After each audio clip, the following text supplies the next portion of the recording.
Bismillahirrahmanirrahim. Suara hilang. Tadi suara hilang. Kenapa? Assalamualaikum warahmatullahi wabarakatuh. Waalaikumsalam warahmatullahi wabarakatuh. Selamat sore sahabat komunitas literasi Islam dimanapun kita semua berada. Alhamdulillah kita bisa berjumpa kembali dalam acara Ngobim, Ngabuburit Online bareng Intelektual Muslim. Yang pada kesempatan kali ini insya Allah kita akan mengangkat sebuah tema yang cukup menarik, yaitu terkait dengan pangan dan solusi pertanian dalam Islam ya. Jadi memang dunia pangan ini itu kan sebenarnya hidup dan matinya suatu bangsa gitu. Manusia nggak bisa hidup tanpa ada makanan. Nah, dalam kesempatan kali ini kita akan mengulik nih terkait dengan situasi pangan di dunia ya. Apalagi dalam situasi COVID-19 kali ini kan banyak ya rumah tangga dan keluarga kita yang terdampak dan susah untuk mengakses berbagai macam pangan. Nah, dalam kesempatan kali ini sudah hadir bersama kita selaku narasumber, yaitu Profesor Ujang Maman ya, selaku guru besar selaku guru besar di bidang agribisnis ya, Pak ya? Ya, bidang agribisnis dari UIN Syarif Hidayatullah. Selamat sore, Prof. Selamat sore, makasih.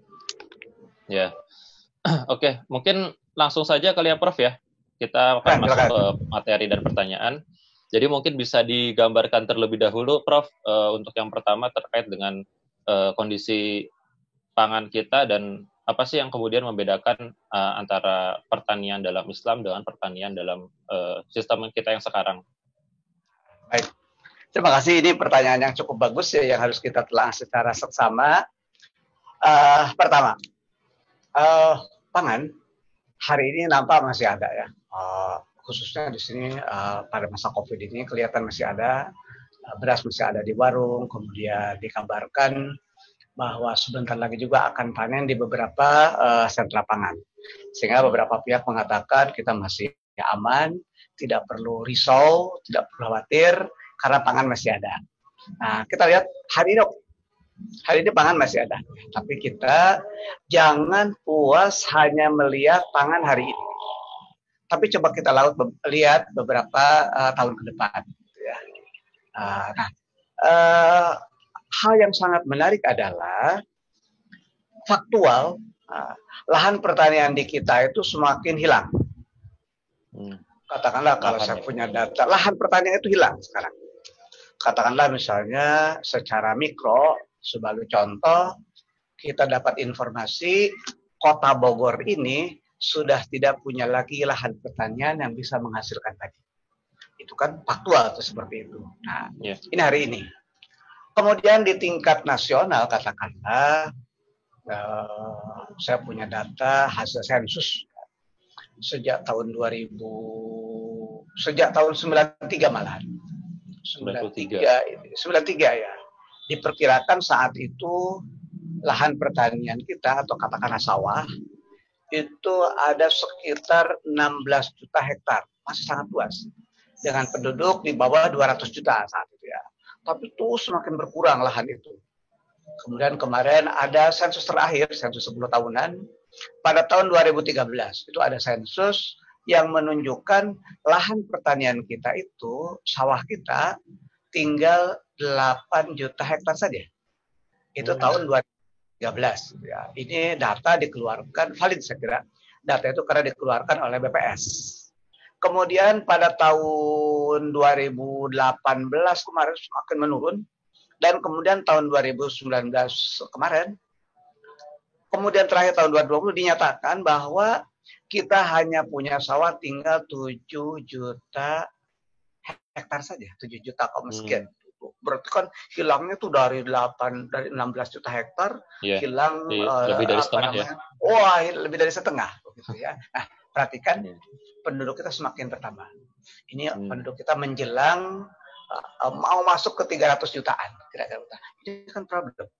Sementara yang namanya pangan itu kan tadi dikatakan hidup mati manusia.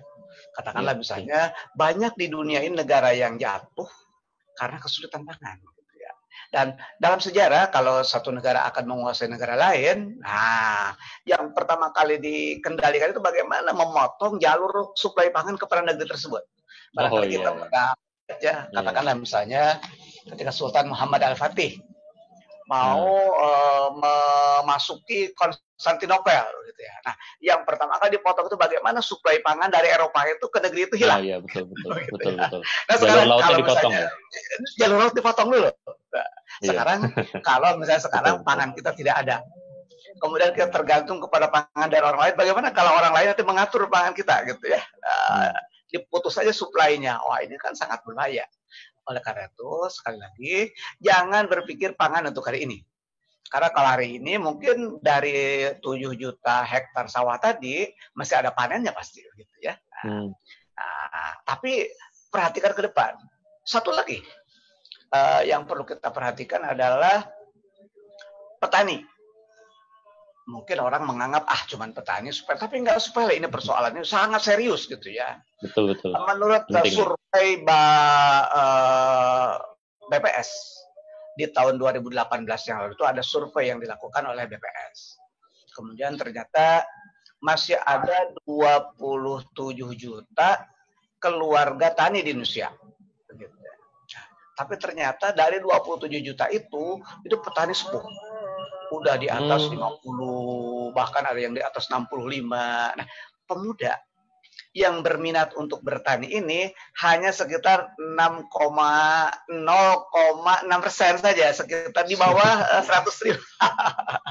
Di bawah 200.000 gitu ya. Nah, ini kan the real problem yang harus kita lihat dan harus kita selesaikan ini persoalan. Kira-kira begitu.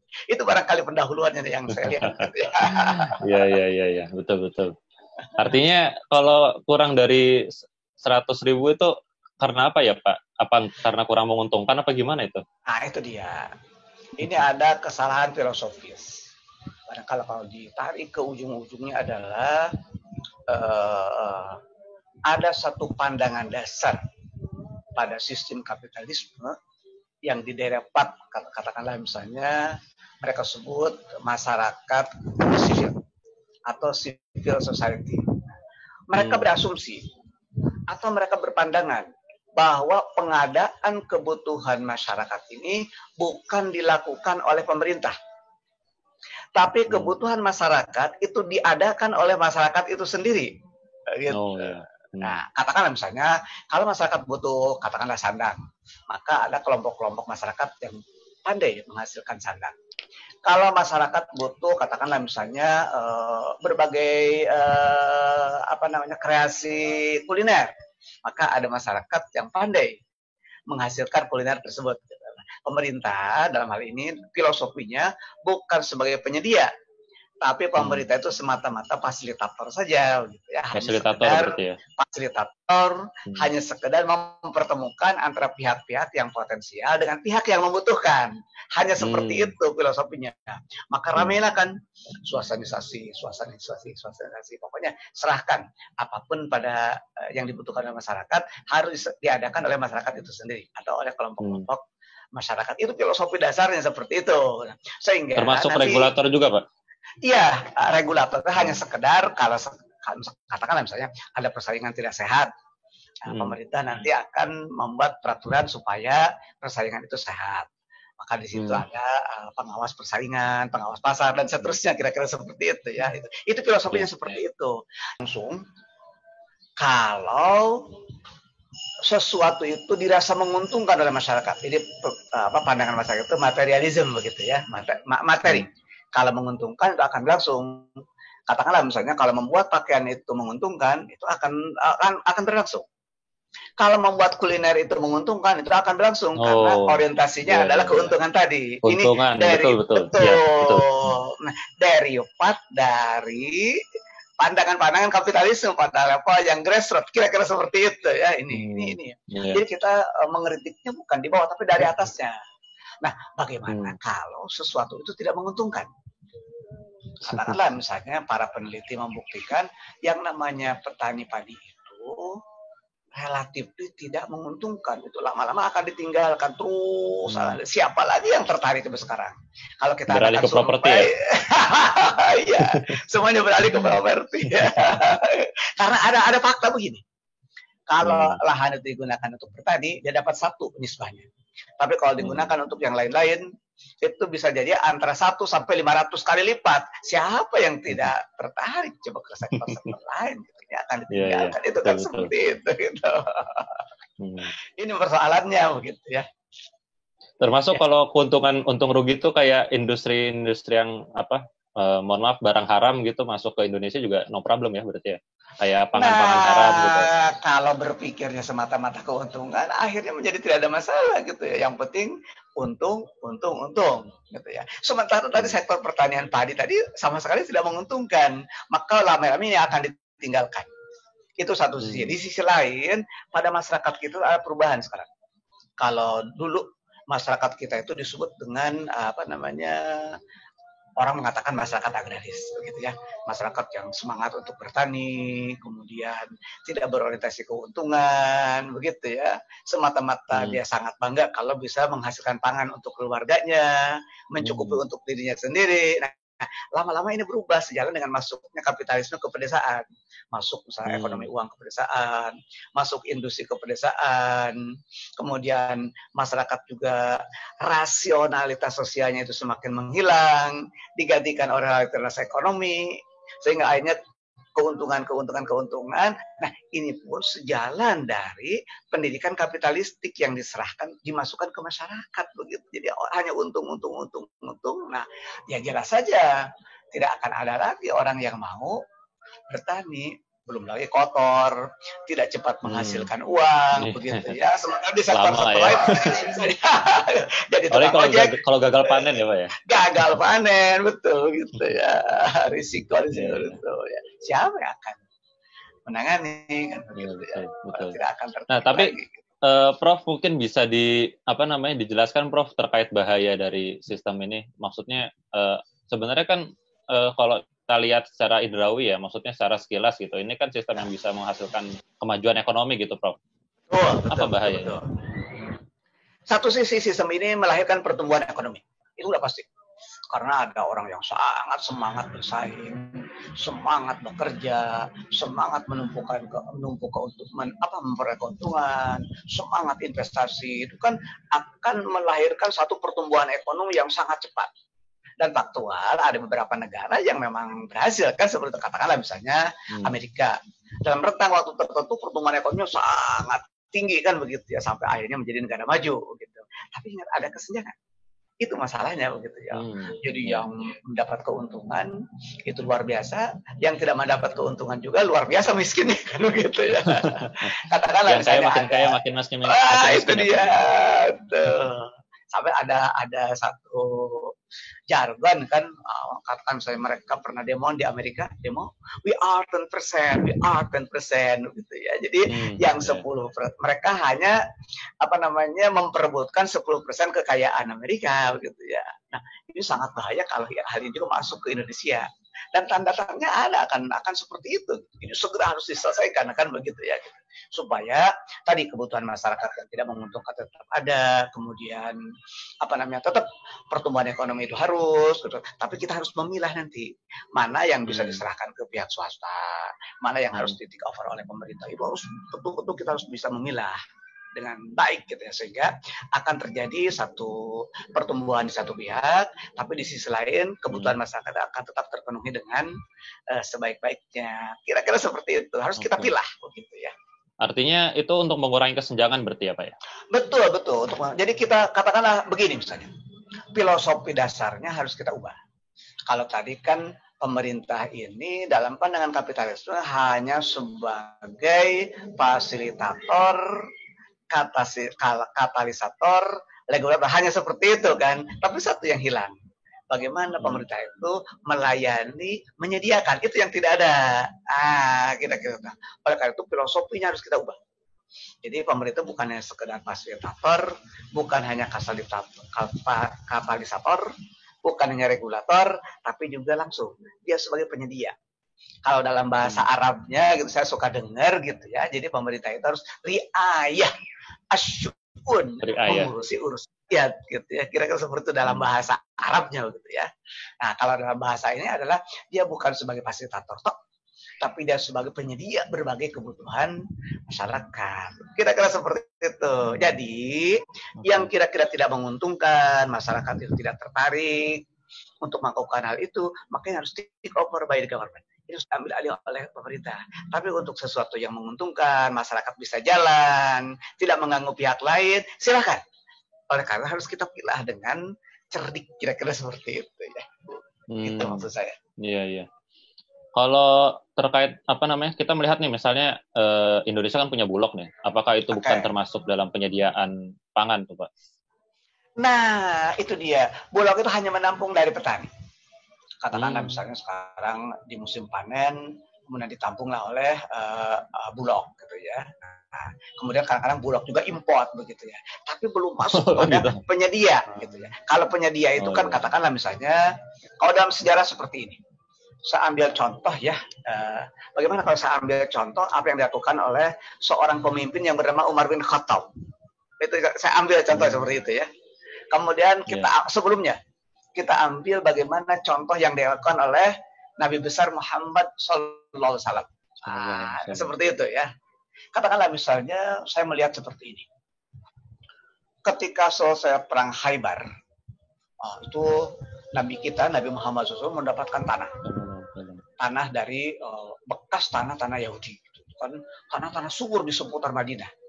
Seputar Madinah disebut dengan tanah Khaybar, itu sangat subur tanah itu. Nah, beliau mendapatkan tanah itu, kemudian di satu sisi ketika pertama kali beliau mendapatkan tanah itu, beliau bagikan tanah itu kepada para sahabat, kepada kaum muslimin, dibagikan. Katakanlah misalnya bahkan saya mendapatkan informasi dari surah itu ketika beliau mendapatkan tanah dari Sub Khaybar itu, beliau bagi menjadi 17 blok. Begitu itu di Sirah Nabawiyah Ibnu Hisham.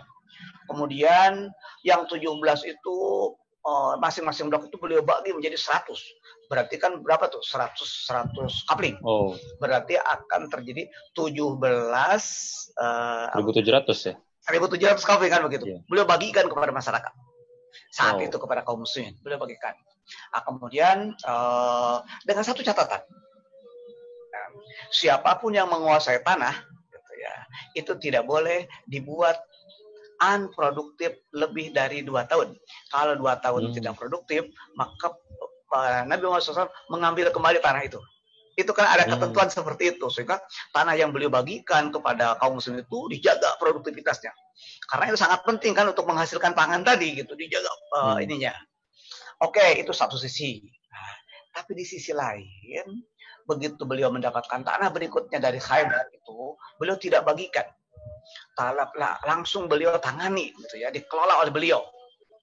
Nah, sehingga kalau dalam bahasa modernnya di situ ada lahan-lahan milik negara yang beliau jadikan sebagai sentra pangan.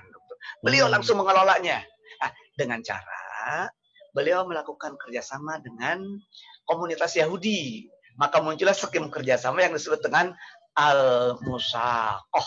Kerjasama antara pemilik tanah dalam hal ini Muhammad SAW sebagai kepala negara dengan Yahudi. Nah, terjadi bagi hasil di situ. Nah, jadi pengadaan pangan itu dalam sistem Islam, dalam sirah kita lihat pertama bisa dilakukan oleh individu-individu ini. Silakan individu ini, tapi sifatnya opsional. Individu ini, silakan opsional begitu ya. Nah, tidak ada yang mampu mengelola berarti ya. Yang mampu mengelola silakan, tapi jangan dibiarkan tidak produktif selama lebih dari 2 tahun itu batas maksimalnya 2 tahun. Tapi di sisi lain negara yang mengadakan, begitu ya tadi. Nah, negara pun dalam ini Nabi Muhammad SAW pernah dari Khaybar itu beliau bagikan kepada masyarakat yang membutuhkan. Kalau dalam bahasa modernnya adalah beliau mengatur distribusi pangan itu dari tingkat produsen dalam negara sampai ke tingkat konsumen, sehingga akan terjadi keseimbangan ini, akan terjadi keseimbangan antara pangan yang dihasilkan oleh masyarakat, oleh individu masyarakat, dengan pangan yang dihasilkan oleh negara, akan terjadi keseimbangan, kan begitu di situ. Nah, zaman modern kita berharap nih kepada perusahaan semacam Bulog. Jadi begini, nanti kalau kita mau diadop apa yang kita pelajari dari sirah tadi, dalam pengadaan pangan ini negara memiliki sentra-sentra pangan. Katakanlah misalnya dari tingkat pusat sampai ke tingkat Pemda itu memiliki sentra-sentra pangan yang tidak boleh dialihfungsikan, kira-kira seperti itu ya. Nah, tentu saja Pemda kan nggak mungkin menanganinya langsung Pak Bupati, Pak Wali Kota, nggak mungkin menanganinya. Di sini harus ada perusahaan yang menangani. Katakanlah misalnya BUMD. Nah, kita berharap semacam Bulog itu fungsinya adalah dia pengada pangan. Ada sawahnya, begitu ya. Kemudian kerjasama dengan petani-petani tadi, begitu. Kemudian mengontrol distribusi dari tingkat konsumen sampai ke tingkat, dari tingkat produsen sampai ke tingkat konsumen tadi, sehingga tidak ada distorsi, kayak begitu ya. Nah, di sisi lain, untuk individu-individu yang punya kemampuan dan berminat, silakan. Sehingga akan terjadi keseimbangan pasar. Harga pangan tidak akan naik berlebihan, kira-kira begitu.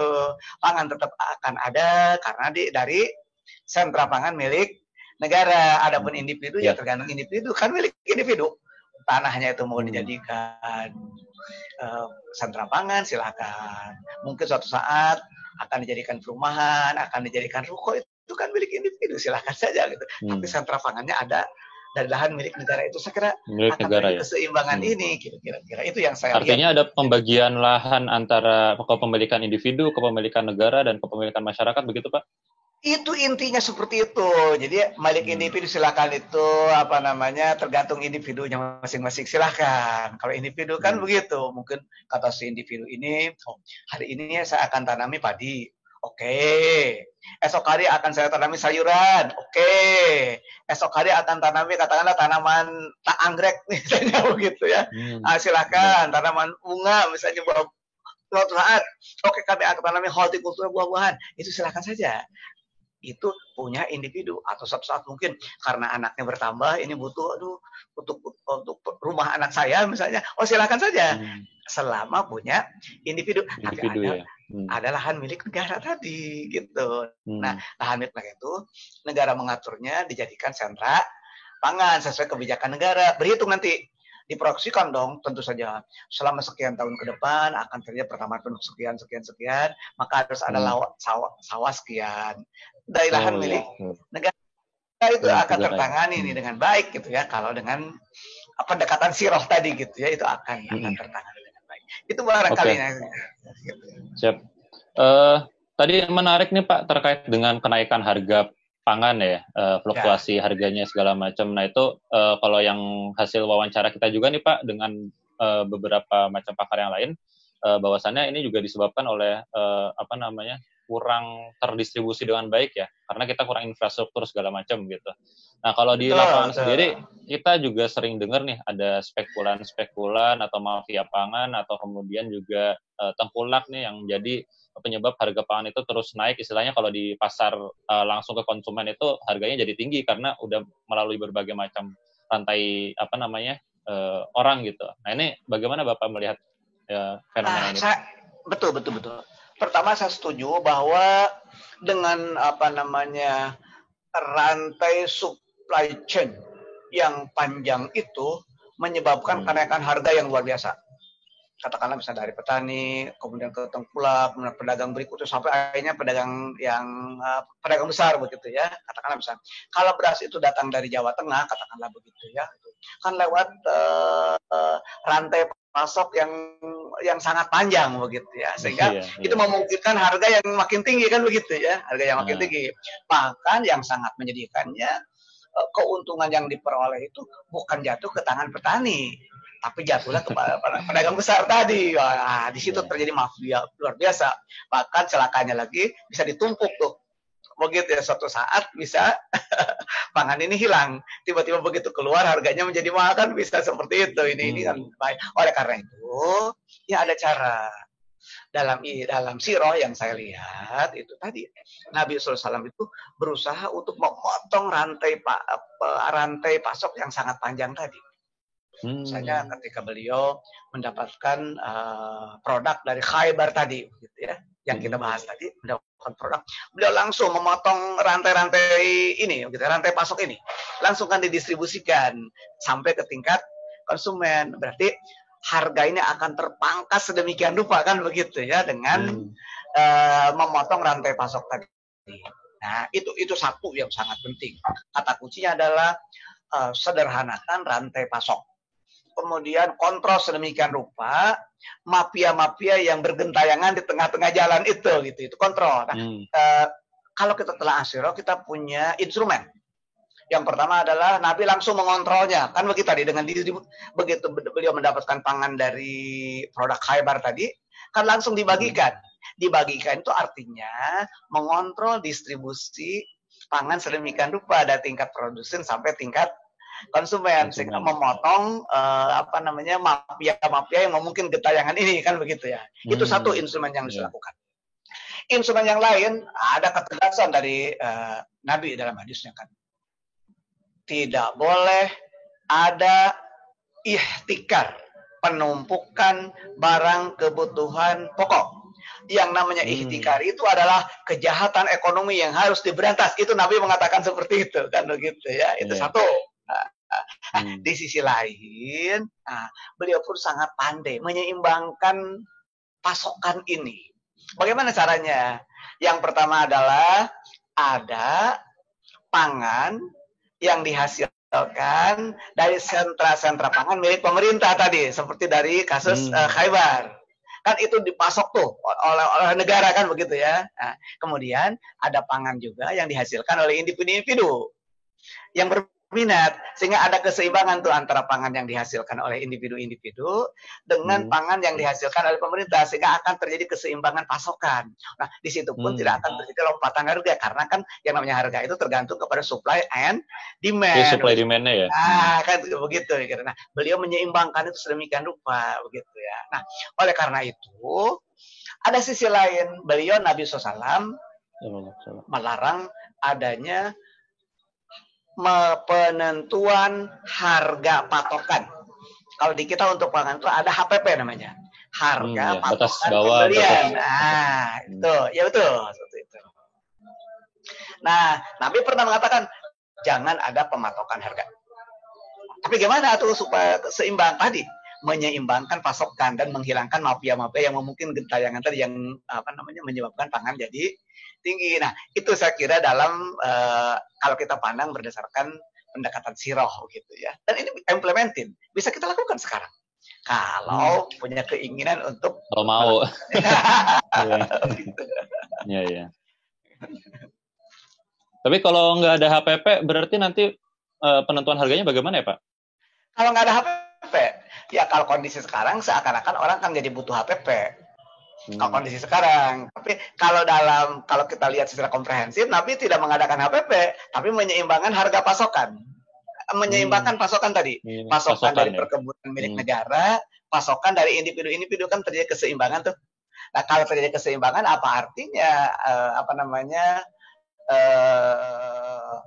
pematokan harga? Harga akan stabil, nggak perlu ada pematokan harga, gitu ya. Nah, sekarang ada satu lagi. Kalau katakanlah petani itu dipatok dengan harga patokan sekarang. Katakanlah untuk gabah kering siap giling sekarang itu kalau nggak salah saya punya datanya sekitar 8.000 sekarang. Ya, seakan-akan keuntungan Pak itu ditakar tidak boleh lebih dari itu. Segitu ya. Nah, sehingga ini menyebabkan petani juga tidak terlalu berminat untuk bertani karena kan dia tidak bisa menjual dengan harga yang tinggi gitu ya. Kira-kira begitu ya. Karena dipatok oleh HPP tadi. Padahal tadi jangan ada HPP, tapi seimbangkan. Pemerintah punya perkebunan, katakanlah punya sawah milik negara, kan begitu kira-kira tiap Pemda ada, sehingga dihasilkan dari situ, kemudian individu silahkan. Sehingga akan terjadi keseimbangan harga tadi, kan begitu ya. Nah, kalau dalam bahasa dalam bahasa katakanlah sederhananya, begitu ya. Nah, kan suka ada sekarang operasi pasar. Kalau harga naik, kan begitu ya. harga gula naik misalnya, atau harga apapun kebutuhan pokok naik, pemerintah kan suka Yeah. melakukan operasi pasar. Operasi pasar itu artinya kan supaya menyeimbangkan antara pasokan dengan kebutuhan, kan begitu kira-kira, sehingga harga tidak akan naik. Nah, tapi kan kalau sekarang sifatnya hanya sekedar memadamkan api. Kalau dalam siroh tadi itu memang udah didesain sejak awal ada keseimbangan tadi, sehingga akan terjadi keseimbangan yang konstan. Kira-kira seperti itu ya. Itu yang saya lihat gitu ya. Kalau terkait dengan tadi Bapak bilang kalau kita nggak boleh menumpuk ya, menumpuk barang kebutuhan pokok gitu. Nah, kalau ada alasan begini nih, penumpukan itu karena untuk berjaga-jaga kalau misalnya nanti ada gagal panen atau ada musim-musim berikutnya yang ternyata pangan tersebut itu stoknya habis gitu. Itu bagaimana, Pak? Itu bukan menumpuk, tapi menyimpan sekedar untuk memenuhi kebutuhan keluarganya. Katakanlah misalnya sekarang seorang petani memiliki 5 orang anak, 1 orang istri, kira-kira begitu ya. Nah, kemudian dia punya sawah sekian hektar. Nah, kemudian dia simpan apa yang dia panen itu tidak langsung dihabiskan dijual. Nah, supaya seandainya tahun depan atau musimnya akan datang gagal panen gitu ya, dia tidak kesulitan pangan. Itu namanya bukan menumpuk. Dalam bahasa Arabnya bukan ihtikar, itu sekedar idkhor saja, menyimpan. Ibaratnya gini, menyimpan sekedar untuk mencukupi kebutuhannya. Itu malahan nggak ada masalah kalau itu. Nah, yang dimaksud malah bagus ya? Itu, malah bagus kalau itu sih, kan begitu. Nah, yang dimaksud tidak boleh itu bukan dalam konteks itu menumpuk untuk mempermainkan harga sehingga harga menjadi tinggi kan. Ya, Katakanlah misalnya begitu barang itu hilang, karena masyarakat butuh nih, kemana nih barang kebutuhan kan. Nah, kemudian dikeluarkan oleh si penumpuk tadi dengan harapan dia akan mendapatkan harga yang lebih tinggi. Yang nah, besar, itu yang dilarang, itu yang kriminal gitu ya. Kalau kayak sekarang tuh kayak masker ya, kemarin itu, Pak. Itu dia. Tapi ini memungkinkan penumpukan ini karena tadi ada orang yang menguasai produk itu dari hulu sampai hilir. Itu masalahnya gitu ya. Nah, sementara dalam kembali ke pangan tadi, Nabi tidak mengizinkan seperti itu, justru mengontrol distribusi ini dari hulu sampai hilir sehingga tidak mungkin adanya penumpukan tadi, kan begitu itu. Luar biasa memang kalau kita apa yang dicontohkan dalam siroh itu kita laksanakan, waduh luar biasa, ini bisa mengatasi segala persoalan ini gitu. Artinya kalau dalam yang sekarang, sistem yang sekarang ini memang hampir semuanya diserahkan kepada swasta ya berarti ya? Itu tadi swasta, pemerintah hanya sekedar fasilitator, sekedar regulator, sekedar katalisator, hanya menghubungkan, mempertemukan antara pihak yang punya barang dengan pihak yang membutuhkan barang. Hanya seperti itu fungsinya. Makanya filosofinya harus dirubah. Bukan sebagai fasilitator, sebagai katalisator atau sekedar regulator, tapi bagaimana pemerintah itu sebagai penyedia kebutuhan. Itu ya saya, penyedia. Riayah itu kata kuncinya gitu ya, yang penting.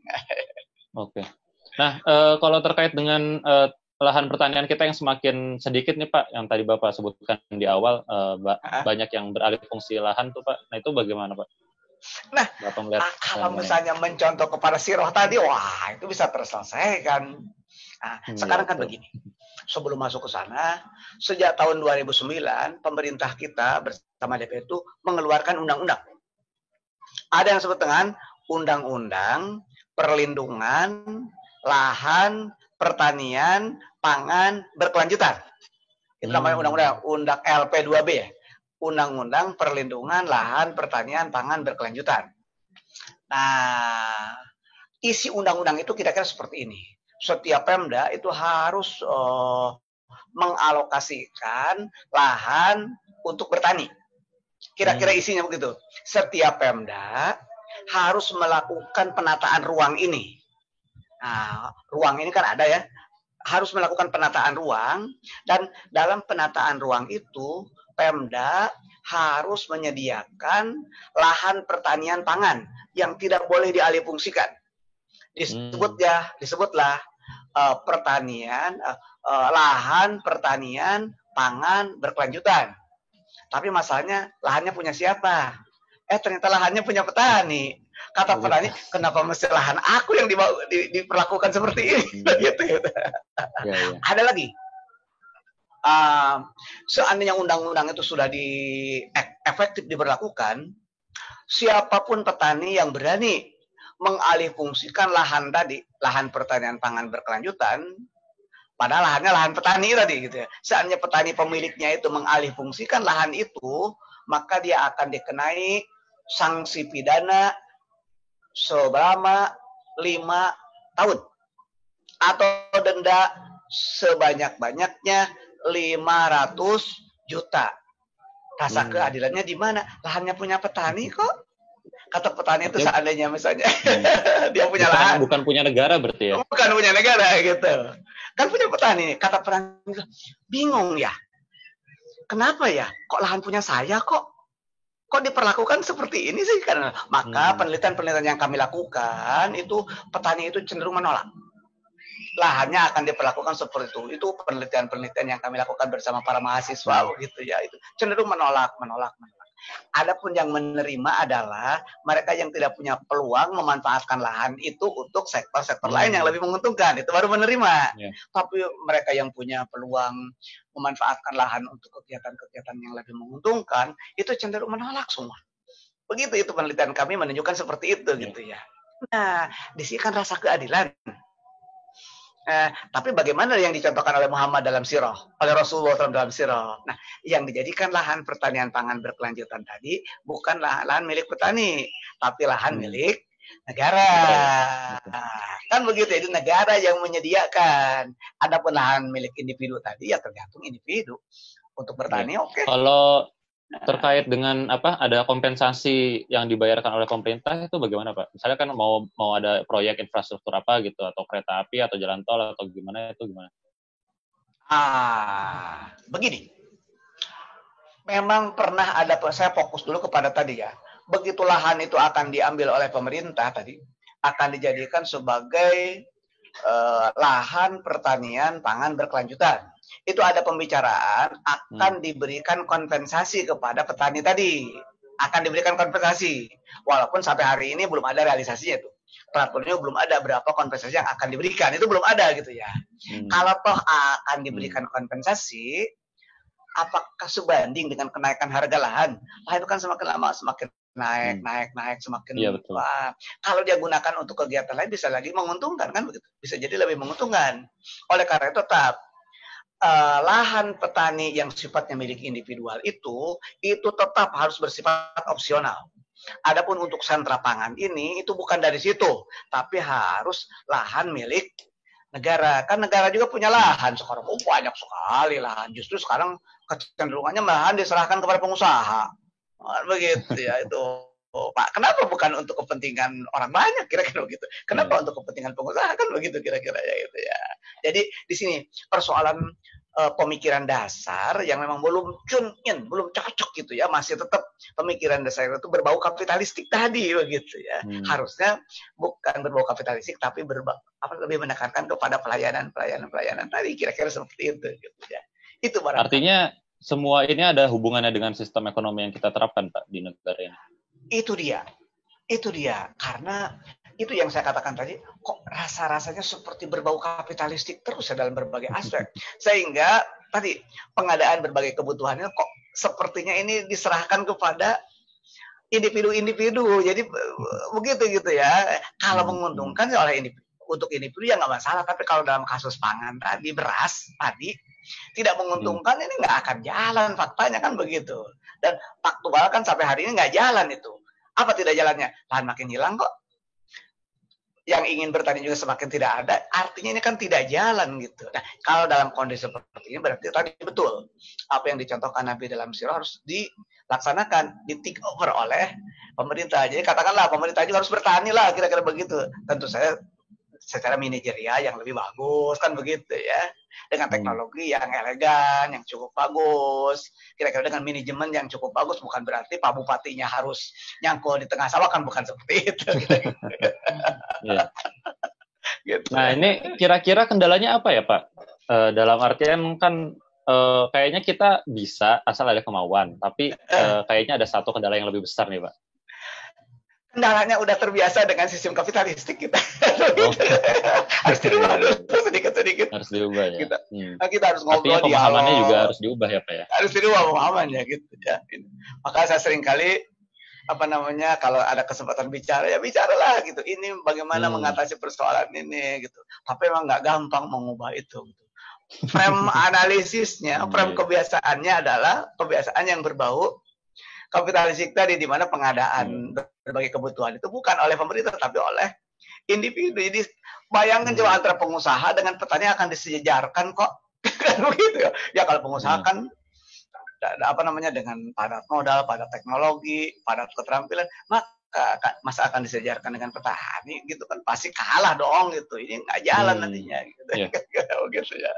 Kayak tadi mengubah pola berpikir itu kelihatannya harus kita sosialisasikan betul nih kan begitu ya di sini, supaya yang namanya pemerintah itu bukan sebagai fasilitator tapi sebagai riayah, sebagai penyedia, kira-kira itu yang harus kita bicarakan gitu, kita sosialisasikan gitu.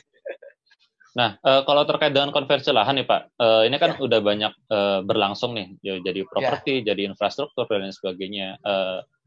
Saya yakin Indonesia kan di jajaran pejabat-pejabat tinggi pemerintahan itu bukan orang-orang yang tidak pintar gitu. Pasti ada skema bahwasannya ketika hal ini berlangsung terus-menerus akan ada kehabisan gitu di lahan kita, lahan produktif kita. Ini bagaimana Pak? Kalau saya melihat intelektualitas para pemimpin itu di atas rata-rata kelihatannya dari segi pinternya begitu ya. Pandai statistik, menguji statistik pintar, para dokter kan begitu. Waduh, saya bilang dia hebat-hebat gitu ya. Tapi kelemahannya tadi kita harus diubah aja tuh pola berpikirnya begitu ya. Jadi bukan sekedar tapi pinter menganalisis, tapi bagaimana juga framework bekerjanya harus kita ubah, kira-kira begitu ya itu. Nah, kalau udah terlanjur jadi properti, jadi jalan, apa buat lah. Kalau udah terlanjur nggak masalah. Toh kita masih punya potensi kok.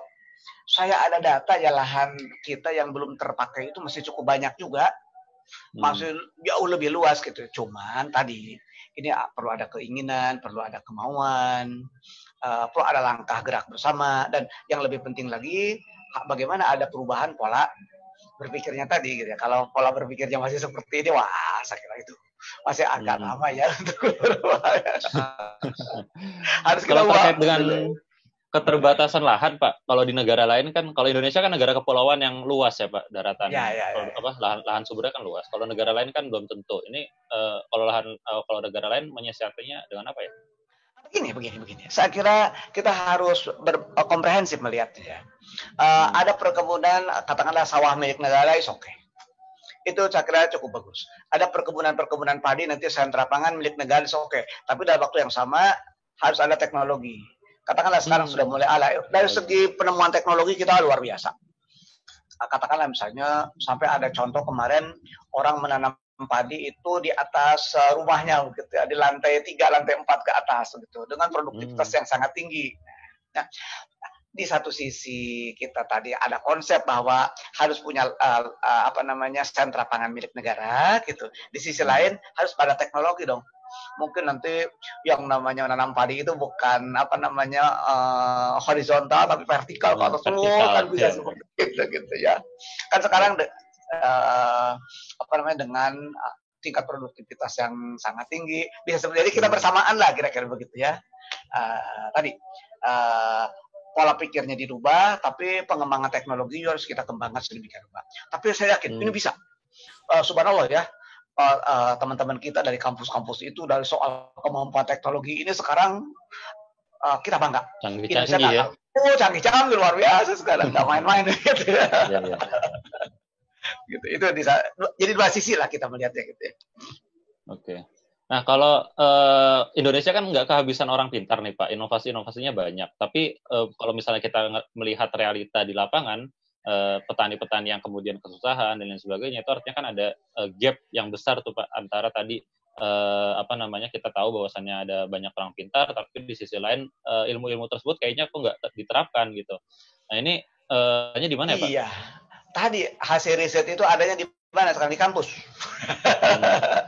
Sosialisasi ini implementasinya itu lemah ini kira-kira gitu. Artinya belum sampai ke pemerintahan ya? Belum sampai. Artinya gini, kadang-kadang hasil riset kita yang sangat berharga itu masih menumpuk tuh ada di perpustakaan perguruan tinggi ini, perguruan ini gitu. Nah, tadi segera itu implementasikan, tapi dengan mengubah pola berpikir manajerialnya tadi begitu ya, itu. Jadi harus bersamaan. Pola berpikirnya jangan berpikir kapitalistik, tapi tolong berpikir penyediaan untuk hal-hal tertentu yang tidak menguntungkan, kan begitu tadi, seperti penyediaan gabah, beras tadi kan tidak menguntungkan. Itu take over oleh pemerintah dengan membuat sentra-sentra pangan milik pemerintah. Itu satu sisi. Tapi di sisi lain, ya teknologinya harus kita kembangkan dong. Nanti per hektarnya bila perlu nanti 19 ton misalnya, kan sekarang rata-rata masih 7 ton, 8 ton itu. Nanti lebih banyak lagi kan begitu kira-kira. Bahkan nanti menanam padinya secara vertikal nanti kan begitu gitu. Nah, dan teman-teman kita dari kampus-kampus ini mampu melakukan itu. Luar biasa kita apresiasi. Gitu ya. Oleh karena itu persoalan pola berpikir, aspek model manajemennya tadi gitu ya, yang ditopang oleh kreativitas dan inovasi dari teman-teman kita di kampus-kampus. Gitu kira-kira. Nah, kalau kita melihat sisi manajerialnya nih Pak, aspek pertanian apakah memang sudah jadi konsentrasi utama pemerintah atau memang masih difokuskan pada sektor lain Pak? Kalau saya melihat, kalau bicara dengan teman-teman dari pihak pemerintah, dari Kementan atau dari pihak lain, katanya jadi fokus. Tapi saya melihatnya belum. Gitu. Saya melihat belum ini. Jadi tadi hanya sekedar contoh misalnya pengadaan pangan masih mengandalkan kepada petani, kan begitu. Seakan program-program pembangunan itu hanya bagaimana mempersuasi petani supaya tetap dia mau bertani, supaya mempersuasi bagaimana dia mengadop teknologi tertentu yang lebih produktif, gitu. Kadang-kadang dengan bantuan-bantuan tertentu yang sifatnya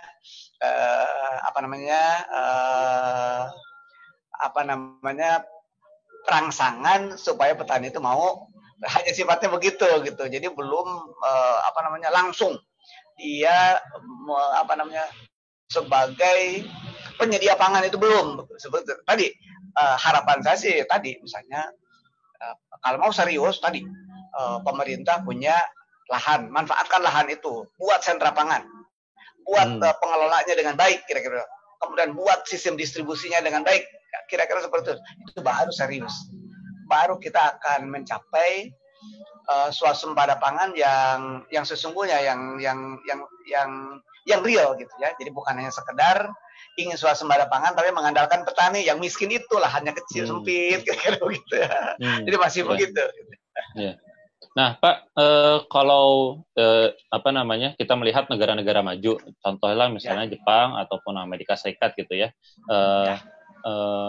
mereka pun berhasil memiliki banyak hasil pangan gitu. Artinya ada beberapa yang impor memang, tapi secara umum kan terpenuhi gitu ya di dalam negerinya.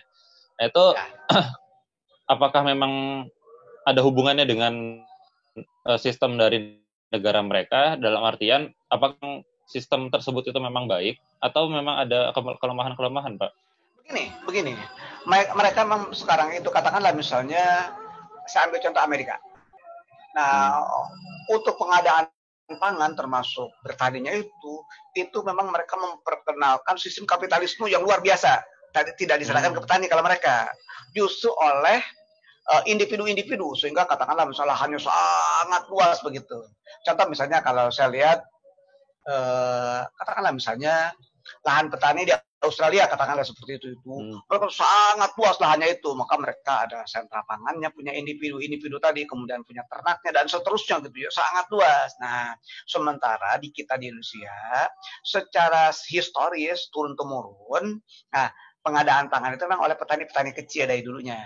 Maka para pengamat melihat di Indonesia itu ada sistem petani gurem tadi, atau mereka menyebutnya itu pertanian rakyat, atau ada juga para ahli yang menyebut sistem pertanian keluarga, ada yang seperti itu gitu. Jadi pengadaan pangan itu, beras khususnya, udah biasa dilakukan oleh petani-petani ini. Nah, sehingga belum kepikir untuk mengubah. Tapi apakah kita mau dirubah jadi sistem kapitalis model Amerika seperti itu? Nah, kalau akan diubah seperti itu sangat berbahaya. Justru akan menghilangkan petani-petani kecil itu yang masih ada 27 juta petani akan kehilangan lapangan kerja. Kalau itu akan kita lakukan. Nah, oleh karena itu inovasinya bukan diserahkan ke swasta, di mana pengadaan pangan padi ini oleh perusahaan besar, bukan seperti itu. Tapi bagaimana negara menyelenggarakan sentra-sentra pangan tadi, kira-kira begitu. Seperti kalau mau mengadop sistem siroh tadi gitu yang dicontohkan oleh Rasul tadi. Memang dulu ada pemikiran kalau begitu, bagaimana kalau kita pengadaan pangan ini, produksi pangan ini, padi ini, beras itu serahkannya kepada pengusaha besar. Sehingga pernah disiapkan waktu itu ada ratusan ribu lahan akan diserahkan ke swasta. Pernah. Ini dengan dasar pemikirannya atau dasar hukumnya tadi Undang-Undang Perlindungan Lahan Pertanian Pangan Berkelanjutan. Ada pemikiran seperti itu. Tapi banyak pihak yang menolak. Begitu ya. Nah, tapi juga sekarang kelihatannya ini agak melempem, nggak kedengaran lagi ide seperti itu. Nah, mungkin karena menanam padi itu tidak menguntungkan, sehingga si pengusaha-pengusaha besar juga tidak tertarik begitu ya. Mendingan mereka invest di sektor-sektor lain yang lebih menguntungkan. Misalnya begitu ya, kan tinggal menggali tuh, atau juga sektor-sektor lain yang sangat profitable. Nah, untuk pengadaan pangan itu mereka enggak kelihatannya begitu, karena udah pernah diserahkan. Ada istilahnya food estate, pemerintah itu menjalankan food estate. Jadi ya kalau bahasa kita ini berarti komplek pangan kan begitu, food estate begitu ya. Nah, tapi itu tidak jalan, karena tadi barangkali si pengusahanya berhitung kan, wah ini tidak menguntungkan nih, kira-kira begitu ya. Oleh karena itu ide itu sekarang kelihatannya tenggelam, sehingga sekarang pemerintah juga tetap ingin memberdayakan petani kecil tadi. Jadi kita ingin swasembada, tapi di atas pundak petani-petani kecil yang miskin, begitu ya, yang lahannya juga di bawah 1 hektar, di bawah 0,5 hektar malahan, begitu gitu. Nah, akan dibebankan ke mereka. Nah, saya kira ini yang tidak sehat. Kalau saya melihat tadi, pemerintah tetap harus mengadakan sentra pangan atau memiliki sentra pangan dengan berbagai sistemnya tadi gitu ya. Kira-kira seperti itu yang saya lihat ya ini. Oke. Kalau di Amerika dan Jepang, apakah memang mereka juga punya sentra pangan, Pak? Nah, kalau di katakanlah misalnya yang saya lihat langsung directly saya lihat ke Australia misalnya, saya pernah tinggal di sana gitu ya ini. Penelitian ya ini. Lahan mereka sangat luas. Jadi per individu petani ini punya lahan yang sangat luas. Di situ ada sawahnya, ada sayurannya macam-macam sangat luas. Kemudian ternaknya juga gitu ya. Seujung mata memandang itu punya individu gitu. Nah, kita kan tidak bisa seperti itu sekarang. Secara historis lahan pertanian pangan ini adalah milik individu petani tadi gitu ya. Nah, kelihatannya pernah ada ide seperti itu akan diserahkan kepada pengusaha, tapi banyak pihak yang menolak. Karena akan menghilangkan tadi, dampaknya akan menghilangkan lapangan kerja bagi 27 juta keluarga petani. Mau dikemanakan mereka? Apa namanya? Lapangan kerjanya. Berarti gitu, Indonesia belum sanggup ya Pak untuk mengalihkan lapangan pekerjaan ini? Belum saya kira. Ini juga kalau bicara soal kepadatan tenaga kerja di sektor pertanian juga memang kita masih dipadati oleh banyak orang, sementara kontribusinya terhadap ekonomi nasional juga sedikit gitu. Jadi memang masih kesenjangan, ini ada indikator kesenjangan yang luar biasa begitu ya di situ. Jadi kita memang belum berhasil ya mengatasi persoalan itu. Ya. Kalau masalah terkait pengalihan tenaga kerja ini karena faktor Indonesia belum terindustrialisasi atau bagaimana, Pak? Tadi katakanlah misalnya